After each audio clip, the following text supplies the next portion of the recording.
নমস্কার বন্ধুরা, সুবলয় রান্নার ঘরে আপনাদের স্বাগত। আজ বানাবো সবজি দিয়ে মুগ ডাল।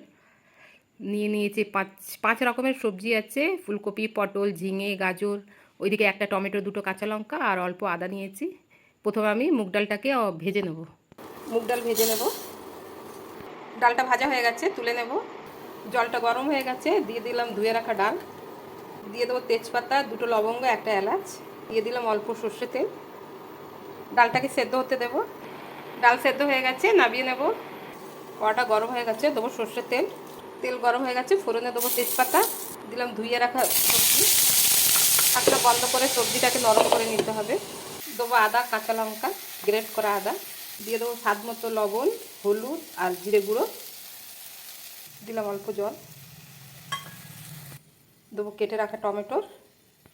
ঢাকনা বন্ধ করে সফট করতে দেবো সবজিগুলো। সবজি সেদ্ধ হয়ে গেছে, দিয়ে দেবো সেদ্ধ করা ডাল। দেবো অল্প চিনি। দিয়ে দিলাম গরম মশলা। লাস্টে দেবো ঘি।